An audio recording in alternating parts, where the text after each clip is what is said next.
Eh bien, bonjour, rebonjour pour ceux qui viennent juste de quitter la première vidéo.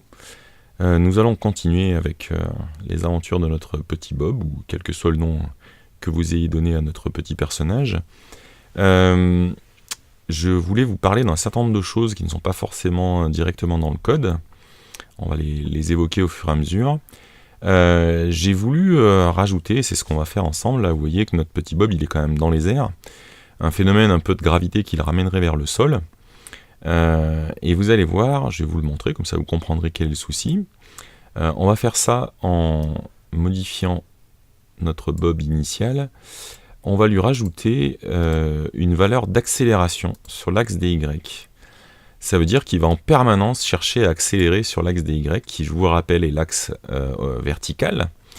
Et donc, on va lui dire qu'en permanence, on appuie une accélération de 400. Vous allez voir, ça va le faire tomber. Mais comme vous pouvez le constater, c'est quand même c'est assez saccadé et assez lent.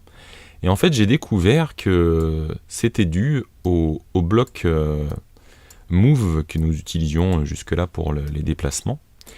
Et vous allez voir que si je l'enlève, attention ça charge, voilà, alors là il tombe et puis alors là, il n'a pas vu tous les changements, voilà c'est mieux.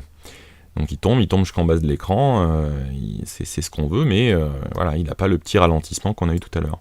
Donc c'est un petit comportement inattendu. Il faut savoir que le code qui permet d'avoir le logiciel arcade meccode.com est un logiciel avec une licence open source du MIT, ce qui signifie qu'il y a un endroit, je vous mettrai le lien sur le site GitHub, où vous pourrez voir le code. Alors peut-être que ça ne vous parlera pas, mais il ne faut pas pour autant être effrayé et ne pas aller voir ce qui se passe dessus, parce que c'est sur ce site que vous pouvez signaler les problèmes, on appelle ça une issue. Donc vous pouvez signaler les bugs, vous pouvez contribuer à ce projet, puisque ce projet sert à beaucoup de gens à travers le monde, j'imagine de plus en plus, hein, ça va certainement, dès que ça va sortir de la phase bêta, être diffusé plus largement. Et donc vous n'êtes pas obligé de savoir coder pour participer à un projet open source. Vous pouvez aussi eh bien, signaler quand vous voyez un bug. Donc c'est ce que j'ai fait, je leur ai signalé un bug. Et nous verrons plus tard, on peut aussi leur suggérer des changements qu'on aimerait avoir dans le logiciel, quelque chose qui nous manque et qu'on aimerait bien voir. Mais revenons à notre Bob. Donc là vous avez vu que j'ai rajouté le fait qu'il puisse tomber. Et il y a juste un problème, c'est qu'on l'avait vu à la fin de la première vidéo, il passe à travers alors là le sol, mais ce serait pareil avec les plateformes vertes tout là-haut.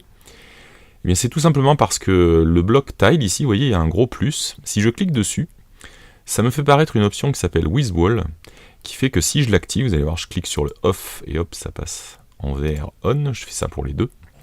Il va dorénavant considérer tous les tiles utilisés de ces deux types-là comme étant des murs, donc le personnage ne peut pas passer à travers. Donc là c'est vrai pour un bord, mais ce sera vrai pour la plateforme où on verra tout à l'heure, on va lui faire sauter dessus, ça marchera aussi. Donc c'est quand même intéressant pour un petit jeu de plateforme. Et qui dit jeu dit déplacement, et donc nous allons continuer le déplacement. On va remplacer le bloc move qu'on avait, qui de toute façon n'aurait pas permis tel que de faire sauter notre personnage. Et nous allons utiliser ce bloc qui a la particularité d'être paramétrable avec les différentes touches accessibles. Donc vous voyez A, B, left, up, right, down. Donc left, up, right, down, c'est les touches fléchées de votre clavier. La touche menu, c'est une touche qui existe sur certains claviers. Et puis Any, c'est si on appuie sur n'importe quelle touche. Donc là, on a dit qu'on allait le faire se déplacer. Je vous ferai le saut juste dans la foulée. Donc se déplacer à droite, quand on appuie sur le bouton, ça signifie que notre sprite qui est ici, on va le faire aller dans cette direction-là. C'est-à-dire, dans les coordonnées qui commencent en 0, 0, qui vont en augmentant en X dans cette direction horizontale, et là on a parlé du Y tout à l'heure pour le vertical, si je vais à droite, ça veut dire que je dois augmenter la position X de mon petit personnage. Et pour ce faire, on va aller chercher un certain nombre de petits blocs ici. Donc le premier bloc, c'est dire, je vais changer une information de mon sprite, donc je veux changer sa valeur de X. Ici, vous voyez, on peut mettre qu'une valeur fixe, ce qui ne m'arrange pas, parce que sinon ça va le déplacer à un endroit, puis il ne bougera plus. Ce qu'on veut, c'est avoir la position qu'il a en X à cet instant, au moment où on appuie sur la touche, et puis lui rajouter un. Alors c'est tout simple, on va aller dans la catégorie maths, ne prenez pas peur, tout va bien, ce sont des blocs tout simples de mathématiques, c'est utile, vous voyez. Où on va lui dire, à la valeur qui est ici dans le premier rond, on va ajouter la valeur qui est après. Et bien sûr, le résultat de cette addition, on le mettra dans X. Donc on a dit qu'on voulait ajouter à la position X actuelle de Bob la valeur 1. Donc là j'ai mis 1. Et ici on va aller mettre la valeur X de Bob. C'est pareil, dans Sprite, vous avez la possibilité de récupérer des informations du sprite. Donc vous voyez, il y a pas mal d'autres informations qui peuvent être utiles. Et donc avec ça, déjà, tel que, si on le laisse recharger, on va pouvoir se déplacer. Ah oui, ça je voulais vous en parler, ça tombe bien. Vous avez vu apparaître en bas de l'écran, je ne sais pas s'il va me le refaire, je vais faire peut-être un reset pour le recommencer. Quand j'ai appuyé sur la touche pour aller à droite, ce qui se produit, c'est qu'il va exécuter le bloc qui est là-dedans, et là-dedans, il y a une erreur. Et il me met programme error, sim error, failed cast on nul. En fait, et ici, il me le surligne un petit peu. Vous voyez ici, j'ai laissé MySprite, alors qu'il ne s'appelle pas MySprite, il s'appelle Bob. Et donc, il a cherché un sprite qui s'appelle MySprite dans le reste du programme, et il ne l'a pas trouvé, donc il a eu un problème. Donc, on va le résoudre tout de suite, en remettant Bob. Et donc, on va déjà le faire déplacer sur la droite. Si le simulateur veut bien recharger, voilà, tac.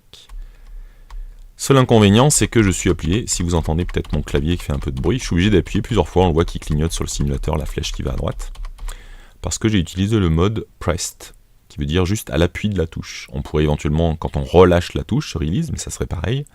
Ce qu'on va utiliser, c'est repeat. Donc repeat va donc exécuter ce qu'il y a dans le bloc orange, tant que je garde le doigt appuyé. Sauf que, si vous regardez bien, la flèche va s'allumer là, sur le simulateur, regardez bien ici. Elle s'allume, mais seulement après il se déplace, il y a un petit temps. Et en fait, c'est tout simplement parce que le bloc, quand il est en mode repeat, pour savoir comment il se répète tout ce qu'il y a à l'intérieur, il a un petit délai avant de démarrer, et puis il y a un petit temps d'intervalle entre chaque exécution de l'action. Et bien aujourd'hui, le bloc, tel qu'il est fait dans cette façon-là, ne permet pas de régler ça. Donc on va quand même le faire, mais sachez que, pareil, je vous remettrai le lien, j'ai fait ce qu'on appelle une feature request, c'est-à-dire que je leur ai demandé, j'ai trouvé que ce serait quand même sympa de pouvoir ajouter ici, sur la partie à droite, après le repeat, un peu comme ici, quand on a vous voyez le plus qui est comme ça là, qu'on rajoute un plus ici, et ici on pourrait régler le délai avant l'action de la touche à 0, et donc notre personnage bougerait immédiatement. Donc voilà une autre façon de contribuer, je vous disais tout à l'heure. Donc là, ce qu'on va faire, je vais sélectionner le bloc et je vais choisir Duplicate, ce qui veut dire qu'on va le copier et le coller.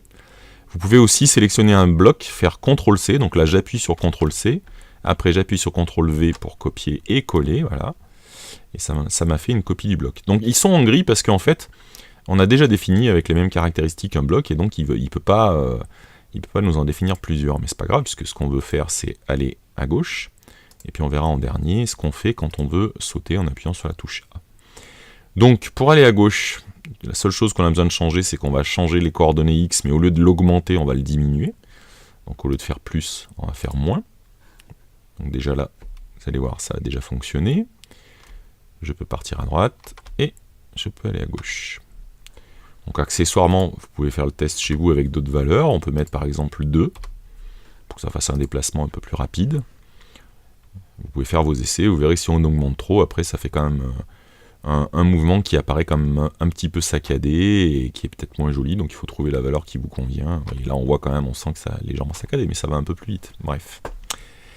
Et le dernier élément qu'il nous faut, c'est en appuyant donc sur la touche A qui est ici. Donc petit détail, pareil, je vais être obligé d'aller leur signaler une petite feature request. Ça ne respecte pas le clavier tel qu'il est, c'est-à-dire que là ils utilisent un clavier qui est le clavier américain, où la première touche en haut à gauche c'est le Q, donc c'est QWERTY, Q-W-E-R-T-Y, alors que le clavier français c'est AZERTY, A-Z-E-R-T-Y. Donc là il faut savoir que pour actionner la touche A, si j'actionne la touche A sur mon clavier, vous voyez là il croit que je suis en train d'appuyer sur une flèche, alors que si j'appuie sur la touche Q de mon clavier, qui correspond en fait à cet emplacement pour les claviers américains, ça fonctionne. Donc ne me demandez pas pourquoi ils ont fait ce choix-là, c'est comme ça. Et le B, pour information, ça correspond à la touche X. Voilà, donc Q et X. Q pour A, X pour B. Donc si j'appuie sur A, je veux sauter, et pour ce faire, eh bien, on va changer une autre caractéristique, qui va être ce qu'on appelle la vélocité, alors la vitesse. Je vais lui donner de la vitesse. Alors là, en l'occurrence, c'est pas une addition que je veux faire. Oh, pourquoi pas, si on va faire comme ça, oui. On va faire comme ça, puis on verra, vous allez voir ce que ça donne. Hop. Et en l'occurrence, il faut enlever. On va voir si ça marche comme ça. C'est pas comme ça que je l'avais fait initialement quand je voulais le faire, mais on va voir si ça marche. Donc si j'appuie sur A, ça ne marche pas du tout parce que j'ai fait la vélocité. Ah oui, bah alors là, vous avez un bel exemple, vous voyez. Bien fait de faire cette vidéo comme ça. Donc j'ai calculé la vélocité actuelle et je lui ai enlevé 400 et je l'ai mis dans la position X. Donc j'ai vraiment fait tout de travers là. Donc ce que je veux toucher, c'est la vélocité elle-même. Je vous laisserai tout dans les vidéos, après tout, quand on se trompe, il n'y a pas de raison. Il faut vous montrer que tout le monde se trompe, il n'y a pas de raison. Donc là maintenant, on va le laisser finir de charger. Et vous voyez, si j'appuie sur la touche, alors il saute, et si j'appuie une deuxième fois, il va sauter une deuxième fois ou une troisième fois. Ben, on peut l'utiliser, hein, ça lui donne un effet de vol. On peut envisager d'autres jeux, je sais pas, un petit personnage avec un jetpack dans le dos, comme les vieux jeux sur ZX Spectrum. Je vous laisserai chercher sur Google Jetpack ZX Spectrum, vous verrez que j'ai appris à coder il y a déjà quelques années. Donc là, on a un personnage qui se déplace, il respecte les murs, ce qui est déjà pas mal. On a déjà un début de jeu de plateforme. Je vais vous montrer quand même quelque chose que vous pourrez expérimenter d'ici la prochaine vidéo. Ici, je vous avais montré que le tile map, il faisait 10 par 8, et qu'à chaque fois qu'on colorait avec une couleur, on remplaçait par le tile de la couleur qu'on indiquait ici comme étant notre objet. Mais il faut savoir qu'en cliquant sur le 10 par 8 qui se trouve à cet endroit, on change en fait ce qui va représenter entre guillemets notre monde. Donc il y a un certain nombre de valeurs, j'ai pas encore creusé pourquoi ils avaient décidé ces valeurs. Par exemple là on a un 32 par 8 qui permet d'avoir l'équivalent comme si vous aviez plusieurs écrans qui se déplacent. Je vais vous montrer comment on fait ça. Donc je continue par exemple de rajouter mon sol identique, et puis on peut, pour se rendre compte qu'on avance, on va rajouter des petits blocs comme ça à droite à gauche. Ce que je vous propose, c'est aussi de mettre, vous allez voir, on va faire hop, une pierre deux coups. Donc on a agrandi notre monde là, qui sera beaucoup plus long, donc le personnage va se déplacer, il pourra sauter sur les plateformes s'il le souhaite. Et arrivé ici en rouge, vous allez voir, je vais rajouter une autre couleur d'index pour un autre tile. Donc dans le menu scène, que j'ai mis sur la couleur rouge. Hop, on va mettre par exemple, on va aller chercher dans la galerie des ice cream, des glaces. Donc on aura un mur de glace à la fin, et on va dire que si vous regardez bien le dessin, là, on peut imaginer donc il saute, il se déplace, on imaginera peut-être des ennemis plus tard, des gadgets supplémentaires, et s'il touche le mur du fond, ce sera l'objectif final, il aura gagné. Donc là on a rajouté ce petit mur au fond, je pourrais vous le montrer mais c'est un petit peu long, donc on va faire les deux d'un coup. On va rajouter quelque chose qu'on n'a pas utilisé jusque là, mais qui nous servira rapidement. Dans le menu scène, on a un bloc qui est dans la partie collision. Et on peut dire que si un sprite de type joueur touche un mur d'une couleur donnée, donc là en l'occurrence rouge, on va vouloir faire quelque chose. Et ce quelque chose, c'est dire que le jeu est fini, donc game over.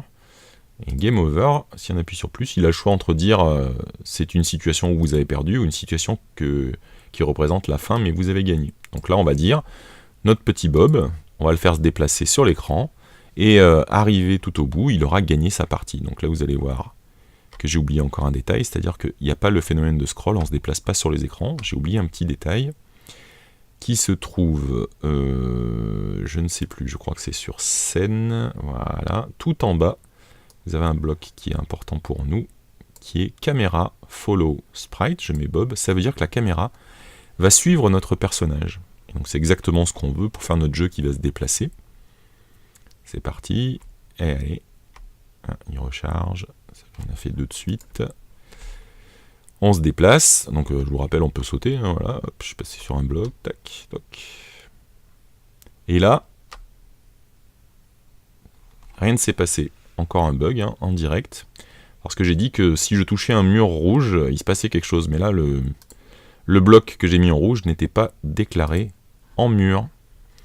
Voilà, je vous montre des belles boulettes, hein, bravo. Hein. Mais vous pouvez rester avec moi, je vous promets, on apprendra plein de choses quand même. Donc on va essayer d'aller jusqu'au bout pour terminer cette vidéo sur notre petit jeu de plateforme où nous avons notre personnage qui peut sauter, passer par-dessus. Et là, attention, je m'arrête. Et quand je vais toucher les ice cream, nous avons un panneau You Win. Et je pense que le son n'était pas... Non, vous n'avez pas dû entendre le son. Je vous le rajouterai dans les prochaines vidéos, puisqu'il y a de l'audio maintenant dans arcademeccode.com. On rajoutera sûrement un peu de son quand il saute, des choses comme ça. Et vous avez gagné, derrière un petit effet de confetti qui tombe. Vous avez maintenant un début de jeu, vous pouvez vous amuser. N'hésitez pas, dans la vidéo, je mets toujours mon email. Vous pouvez m'envoyer vos réalisations.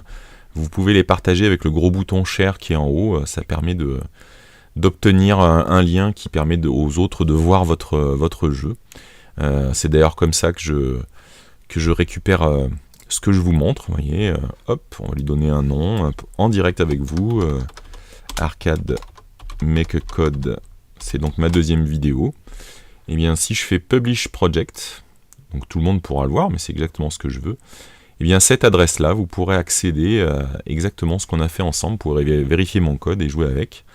Vous pourrez vérifier, je le mettrai sous la vidéo, c'est exactement celui-là. Et bien sur ce, je vous souhaite une bonne continuation. Amusez-vous bien avec Bob ou quel que soit le sprite que vous avez choisi. Et puis on se retrouve très bientôt pour une troisième vidéo de découverte et d'apprentissage avec Arcademec.com. Au revoir.